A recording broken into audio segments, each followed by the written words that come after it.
Last time I was in a stadium this size, I was dancing in heels and wearing a glittery leotard. This outfit is much more comfortable. I would like to say a huge thank you to NYU's Chairman of the Board of Trustees, Bill Berkeley, and all the trustees and members of the board, NYU's President Andrew Hamilton, Provost Catherine Fleming, and the faculty and alumni here today who have made this day possible. I feel so proud to share this day with my fellow honorees, Susan Hockfield and Felix Matos Rodriguez, who humble me with the ways they improve our world with their work.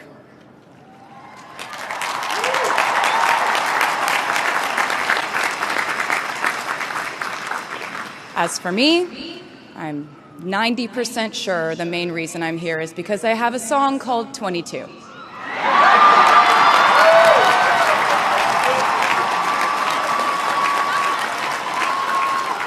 And let me just say, I am elated to be here with you today as we celebrate and graduate New York University's class of 2022.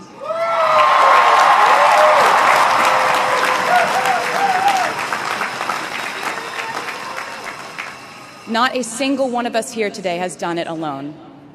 We are each a patchwork quilt of those who have loved us, those who have believed in our futures, those who showed us empathy and kindness, or told us the truth even when it wasn't easy to hear. Those who told us we could do it when there was absolutely no proof of that.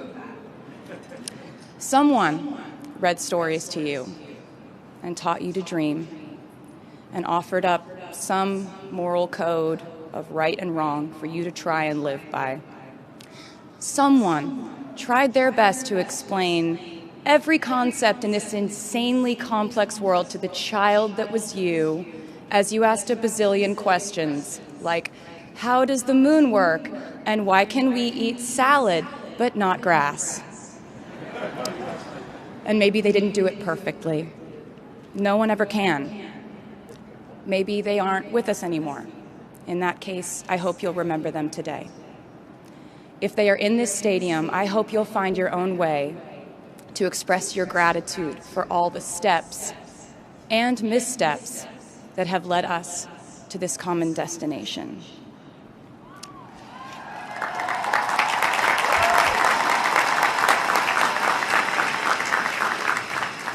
I know that words are supposed to be my thing, but I will never be able to find the words to thank my mom and dad, my brother Austin, for the sacrifices they made every day so I could go from singing in coffee houses to standing up here with you all today, because no words would ever be enough.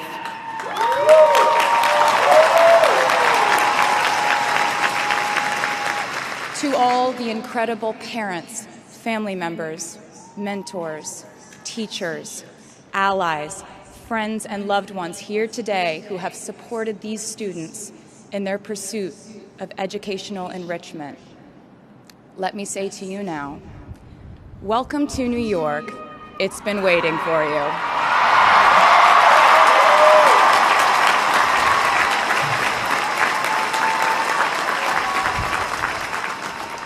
I'd like to thank NYU for making me, technically, on paper at least, a doctor.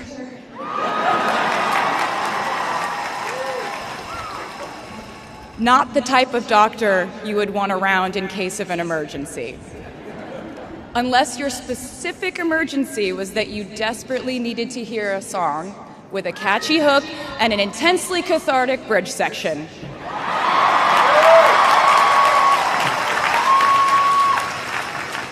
Or if your emergency was that you needed a person who can name over 50 breeds of cats in 1 minute. I never got to have a normal college experience, per se. I went to public high school until 10th grade, and then finished my education doing homeschool work on the floors of airport terminals.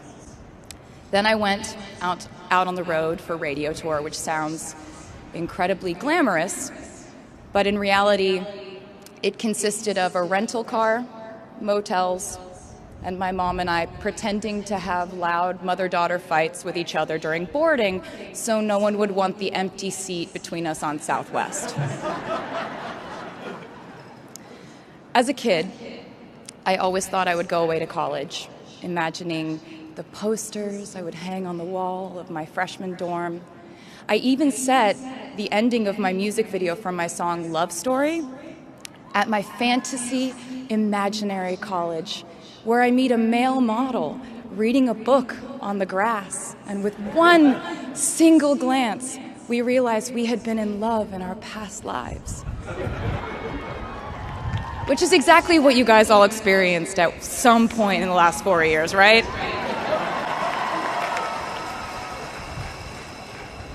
But I really can't complain about not having a normal college experience to you, because you went to NYU during a global pandemic, being essentially locked into your dorms and having to do classes over Zoom. Everyone in college during normal times stresses about test scores. But on top of that, you also had to pass like 1,000 COVID tests. I imagine the idea of a normal college experience was all you wanted too. But in this case, you and I both learned that you don't always get all the things in the bag that you selected from the menu in the delivery service that is life. You get what you get. And as I would like to say to you wholeheartedly, you should be very proud of what you've done with it. Today, you leave New York University and then go out into the world searching what's next. And so will I.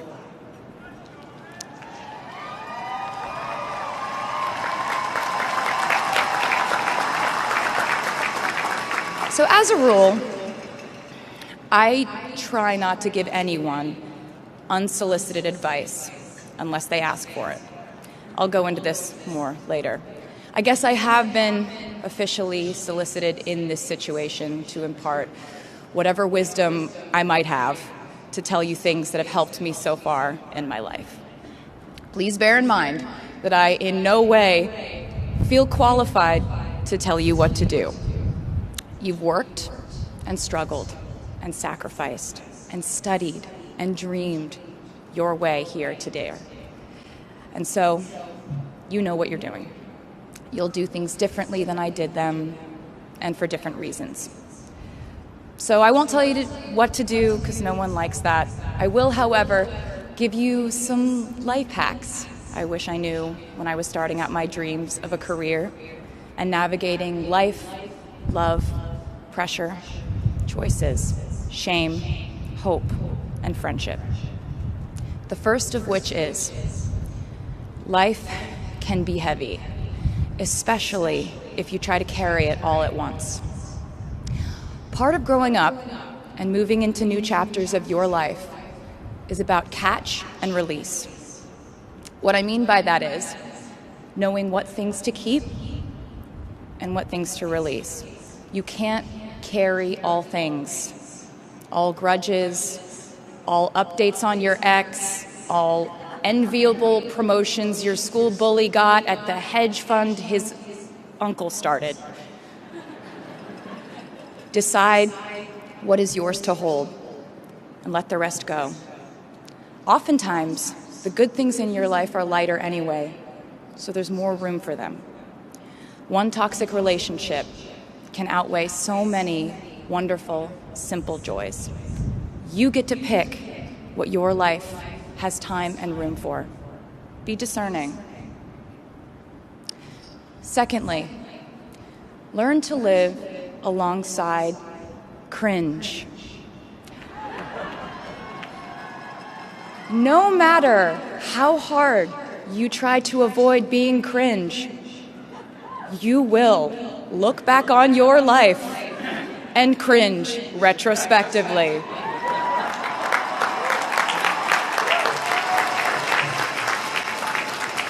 Cringe is unavoidable over a lifetime. Even the term cringe might someday be deemed cringe. I promise you, you're probably doing or wearing something right now that you will look back on later and find revolting and hilarious. You can't avoid it, so don't try to. For example, I had a phase where, for the entirety of 2012, I dressed like a 1950s housewife. But you know what? I was having fun. Trends and phases are fun. Looking back and laughing is fun. And while we're talking about things that make us squirm but really shouldn't, I'd like to say I'm a big advocate for not hiding your enthusiasm for things.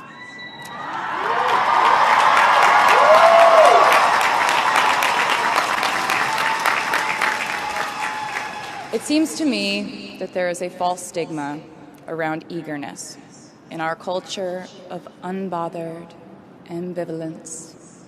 This outlook perpetuates the idea that it's not cool to want it, that people who don't try are fundamentally more chic than people who do.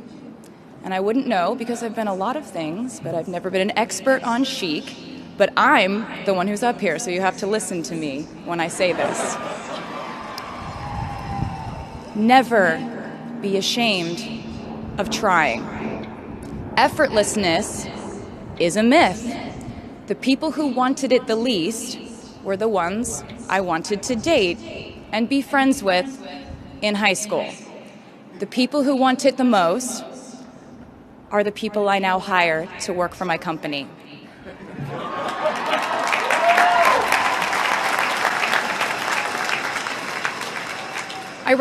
I started writing songs when I was 12, and since then, it's been the compass guiding my life, and in turn, my life guided my writing.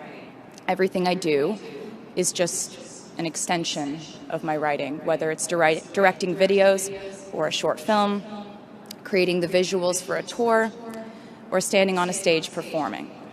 Everything is connected by my love of the craft, the thrill of working through ideas and narrowing them down and polishing it all up in the end, editing, waking up in the middle of the night, throwing out the old idea because you just thought of a newer, better one, or a plot device that ties the whole thing together.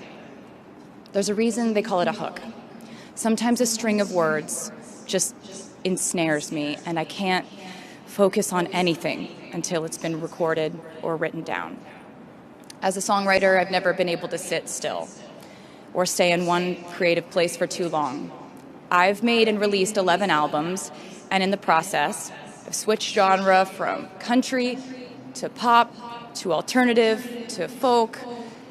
And this might sound like a very songwriter-centric line of discussion, but in a way, I really do think we are all writers. And most of us write in a different voice for different situations. You write differently in your Instagram stories than you do your senior thesis. You send a different type of email to your boss than you do your best friend from home. We are all literary chameleons, and I think it's fascinating. It's just a continuation of the idea that we are so many things all the time. And I know it can be really overwhelming figuring out who to be and when, who you are now, and how to act in order to get where you want to go. I have some good news. It's totally up to you. I have some terrifying news. It's totally up to you. I said to you earlier that I don't ever offer advice unless someone asks me for it, and now I'll tell you why. As a person who started my very public career at the age of 15, it came with a price. And that price was years of unsolicited advice. Being the youngest person in every room for over a decade meant that I was constantly being issued warnings from older members of the music industry, media, interviewers, executives, and this advice often presented itself as thinly veiled warnings. See, I was a teenager at a time when our society was absolutely obsessed with the idea of having perfect young female role models. It felt like every interview I did included slight barbs by the interviewer about me one day running off the rails. And that meant a different thing to every person who said it to me. So I became a young adult while being fed the message that if I didn't make any mistakes, all the children of America would grow up to be perfect angels.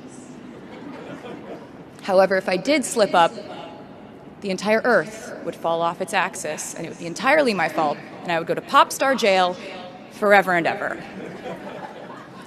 It was all centered around the idea that mistakes equal failure, and ultimately the loss of any chance at a happy or rewarding life.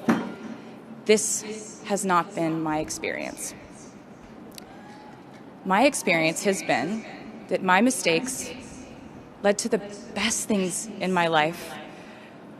And being embarrassed when you mess up, it's part of the human experience. Getting back up, dusting yourself off, and seeing who still wants to hang out with you afterward and laugh about it, that's a gift. The times I was told no, or wasn't included, wasn't chosen, didn't win, didn't make the cut, looking back, it really feels like those moments were as important, if not more crucial, than the moments I was told yes. Not being invited to the parties and sleepovers in my hometown made me feel hopelessly lonely. But because I felt alone, I would sit in my room and write the songs that would get me a ticket somewhere else. Having label executives in Nashville tell me that only 35-year-old housewives listen to country music, and there was no place for a 13-year-old on their roster, made me cry in the car on the way home. But then I'd post my songs on my MySpace. And yes, MySpace. And I would message with other teenagers like me who loved country music, but just didn't have anyone singing from their perspective. Having journalists write in-depth, oftentimes critical pieces about who they perceived me to be made me feel like I was living in some weird simulation. But it also made me look inward to learn about who I actually am. Having the world treat my love life like a spectator sport in which I lose every single game was not a great way to date in my teens and 20s. But it taught me to protect my private life fiercely. Being publicly humiliated over and over again at a young age was excruciatingly painful, but it forced me to devalue the ridiculous notion of minute-by-minute, ever-fluctuating social relevance and likability.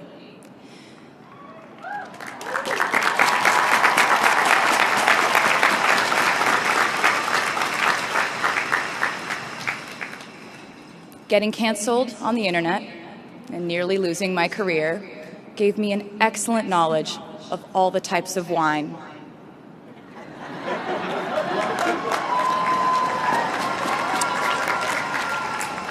I know I sound like a consummate optimist, but I'm really not. I lose perspective all the time.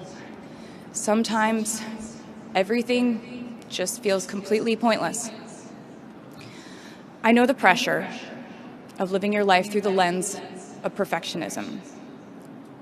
And I know that I'm talking to a group of perfectionists because you are here today graduating from NYU.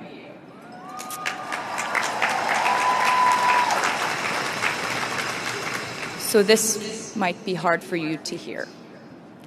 In your life, you will inevitably misspeak, trust the wrong person, underreact, overreact, hurt the people who didn't deserve it, overthink, not think at all, self-sabotage, create a reality where only your experience exists, ruin perfectly good moments for yourself and others, deny any wrongdoing, not take the steps to make it right, feel very guilty, let the guilt eat at you, hit rock bottom, finally address the pain you caused, try to do better next time, rinse, repeat.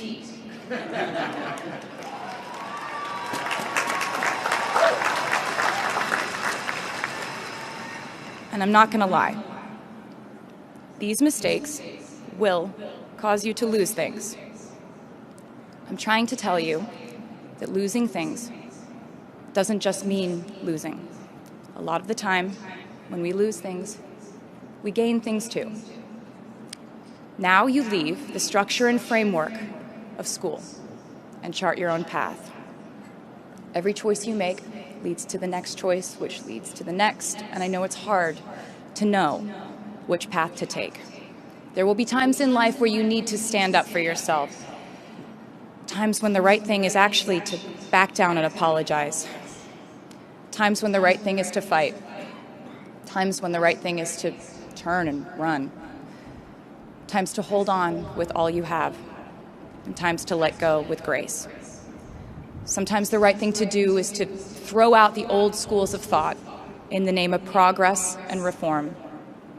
Sometimes the right thing to do is to sit and listen to the wisdom of those who have come before us. How will you know what the right choice is in these crucial moments? You won't. How do I give advice to this many people about their life choices? I won't. The scary news is you're on your own now. But the cool news is you're on your own now.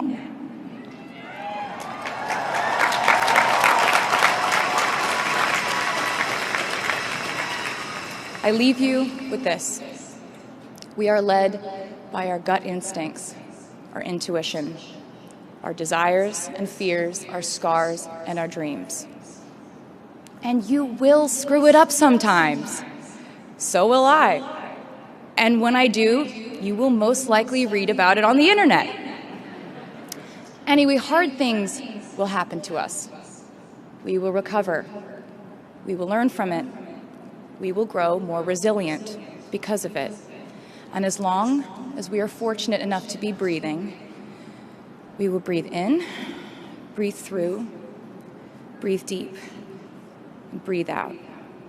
And I am a doctor now, so I know how breathing works. I hope you know how proud I am to share this day with you. We're doing this together, so let's just keep dancing like we're the class of 22.